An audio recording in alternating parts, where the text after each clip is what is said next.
he'd said, life is a question, solve it. So, Have you solved it? yes, I think I have. And That's how right. much of your path has been like internal technique and meditation, and as opposed to outer ritual? Oh, then eventually it was all of it, because it was technique. So I learned by different traditions from different people.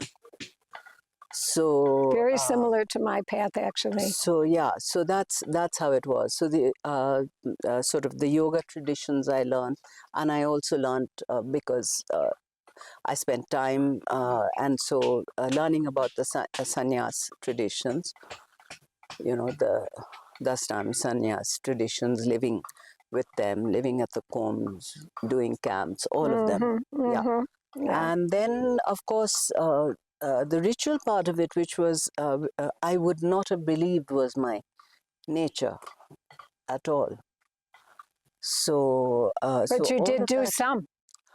Oh, not just some. I mean, lot. I went in, completely for into that. Devi Sadhana. Yeah, Yeah. completely, and the Dasmahavidya Sadhana. So, and you know what what that involves. Yeah, it's a lot. Yeah, and so I did, did all of them, but some more than others. So, Kali, Tara. And what so to about see. now? Where are you at with your own path and your own sadhana? I think now it's, I do continue. It's not that I don't continue, because also when we came over here, the place asked for a mandir. So we have, a mandir over there, Shiv temple. So the worship of that I do in the strict way that it's done in Jageshwar. So that is there.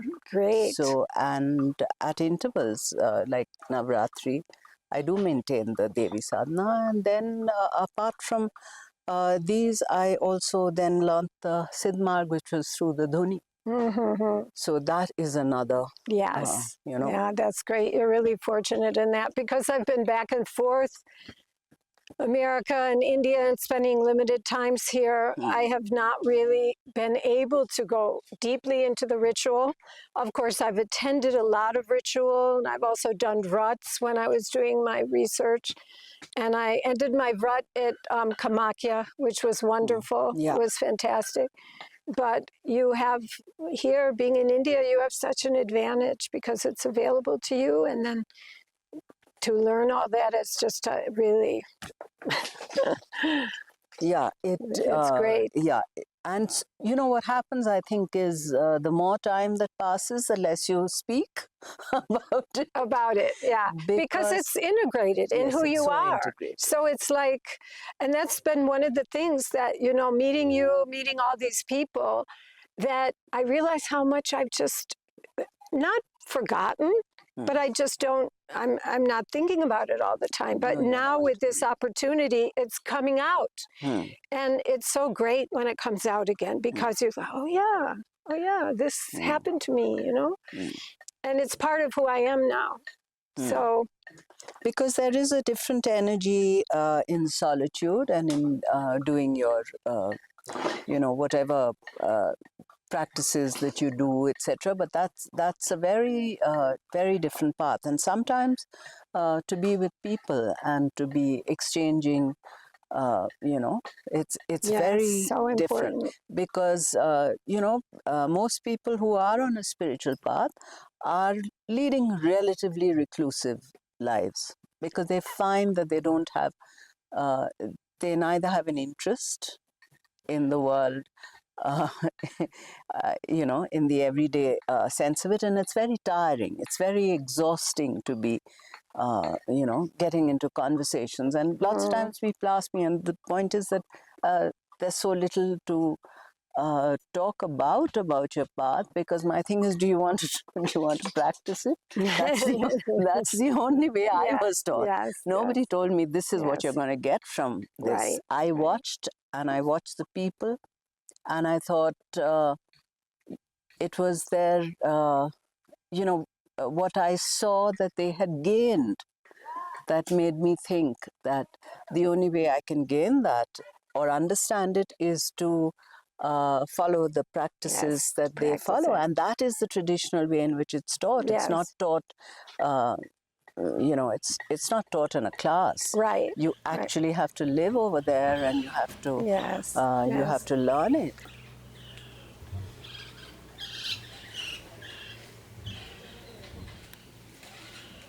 When you get into the philosophical realm, you have a different set of criteria because they speak their own language. Whereas I felt like one of the things that was happening with all of us was that we were kind of on the same ground when we were talking tradition, spirituality, and religion. Religion is very different than philosophy when you're talking about consciousness. They have strict parameters of what they're talking about, but of course that's what his essay was about, brain versus consciousness. Yeah, So but those only in terms of getting a perspective, a different perspective, because it's very easy for all of us to be on a relatively similar kind of, it's easy to understand where the other person is coming from. But I think that sometimes it helps to know what the rest Oh of, yeah, I mean it's a huge subject now. yeah, it is. And I think that idea can be easily spiritualized. Where is the concept of I coming from? That's his hard question. How does physicality leads to all this kind of vast subjective life that we have? So and where is this I, that I am doing this, that self-reflective awareness, which is not explained by scientists? The scientists would say that consciousness is an emergent property of matter. When matter combined together, something emerges, and other non-reductive definitions, other reductive accounts of consciousness. He's saying, like, hold on, it's not so easy. Otherwise we could have been zombies and still operate as we are operating without having that I, that I am speaking to you. Yeah, and isn't that a really major question right now with the rise of Yes. artificial intelligence? Yes. Because if it's just a question of spitting back information, no matter how nicely it's arranged, you're just missing, the whole thing is, does consciousness emerge from matter, or does consciousness itself, is matter condensed consciousness, or is it consciousness the byproduct of matter? It's kind of like between those two. And because I didn't really get a chance to go deeply into the first essay, I got the feeling that he was saying the problem of consciousness in his field, which is philosophy and science, is that maybe he's saying, and I don't know, you've read it closer than I have, maybe he's saying that he's questioning whether consciousness arises out of matter. Exactly, and that is why that paper has become like is a seminal paper in the history of science. Oh, okay, great. And that paper has led to so much fight back from the scientific community, saying like, we had this beautiful vision of what science ought to be, and here you come from our community, and then you light this fire. Oh, great. And That's great. I think you'll enjoy it. That's good. And the kind of paper, the back and forth that has happened based on that paper, you see the acerbity, they're not happy that you just broke our consensus, finally he bailed the cat. Somebody had to bail the cat. Guys, hold on, so. But didn't David Bohm raise a lot of these issues earlier? That's in physics. Yes. But still, he was extremely controversial, David Bohm, when he first started raising similar questions within the field of physics. And now look at the whole idea of quantum consciousness has arisen. So it's getting chipped away. Yes. No, the questions were always there, but the way he framed it, the easy problems of consciousness and the hard problems of consciousness, so he's saying the science is focusing on the easy problems of consciousness. He's like, science is focusing on what happens to us when we are awake, what happens to us when we sleep, what happens to us when we are very emotional, what are the levels of activity of the brains, So those measurable things. Those can be measured, maybe not now properly, but after 50 years, 100 years. But he's like, no. But that still doesn't account for the fact that I have an awareness of myself, Where is that coming from? Self-reflectivity. And now can I put you on the mat and say, Sri Vidya has a lot to say about consciousness, and it makes certain radical claims about consciousness also, So and the claims are so radical that it goes against what our common sense belief of the world.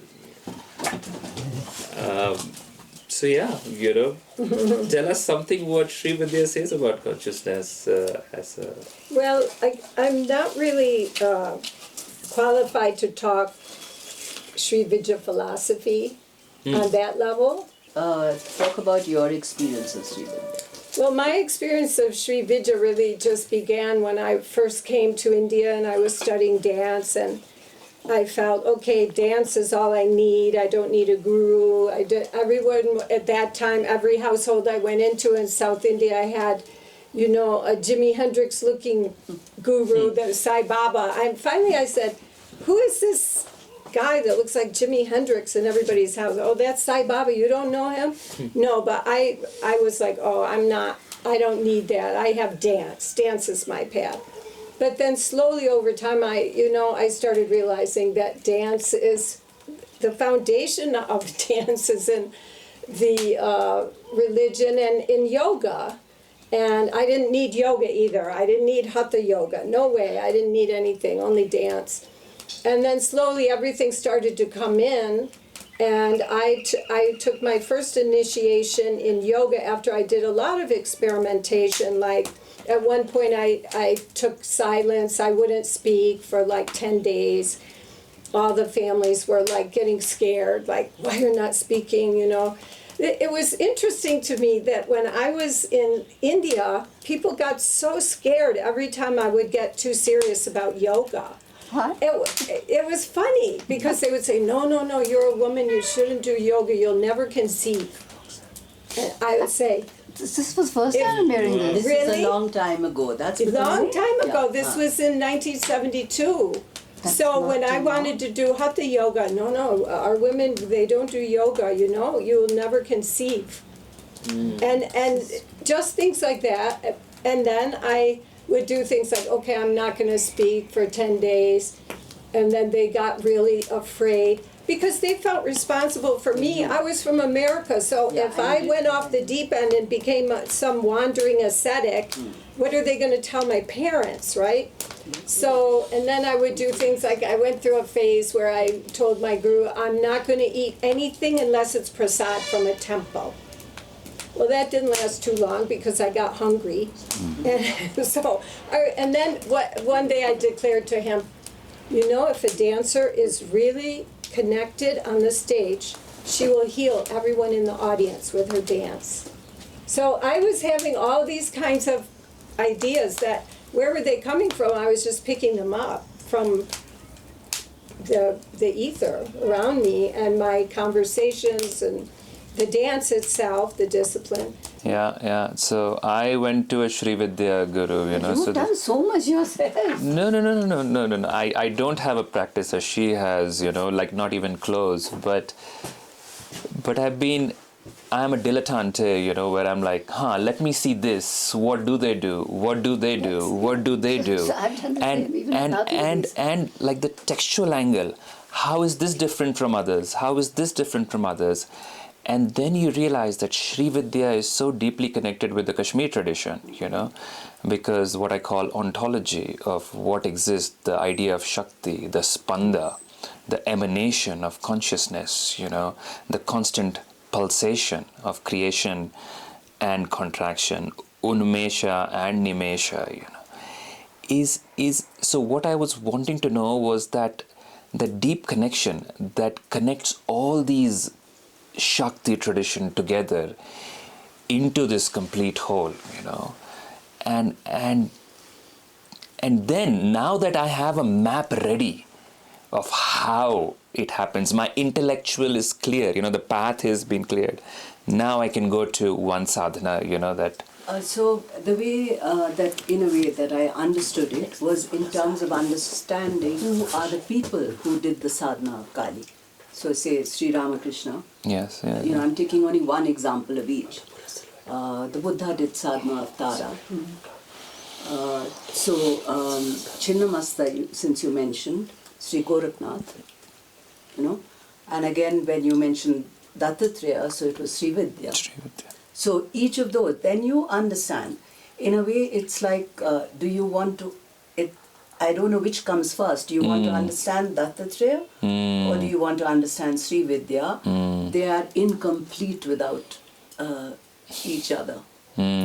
So, and they will reveal themselves, through a particular practice. So when you do a particular practice, I think it is the energy of that which starts So manifesting. what you're suggesting is the practice of, say, as you already said, the practice of Kali, the practice of Tara, the practice of Baglamukhi, the practice of Chinnamasta. They're Baglamukhi, different. again, another Yes, very yes, big yes. So these are the ones. Shodashis, the Shodasi and Sri Vidya is the same, exactly. Yeah. But different aspects. Still, it's not exactly. 16 years, 8 years, 6 years.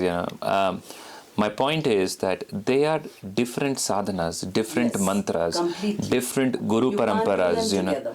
Exactly. So now what you're So suggesting. when you're doing one, you're only doing one. You're not thinking, I'm going to be doing. So that's what my question is. When you talk in terms of guru in the actual practical sense, it's the one who helps you to get back to your sanskar. What was the spiritual path that you walked that is familiar to you? So if you have learned swimming, it's very easy for you to cross the river.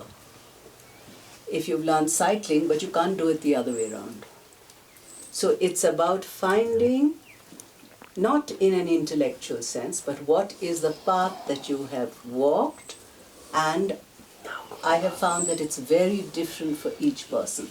So somebody can do it through yoga, somebody can do it through, and there is no need to do all the paths. The only time you need to do all the paths, or as many as possible, is for a wider understanding which is more needed to teach. It isn't needed otherwise. You can just follow one path. And So I can decide based on my pravritti, based on my path, like, okay, this path seems all right, and then just go all in for it, rather than yes. trying to. But what do you think it is?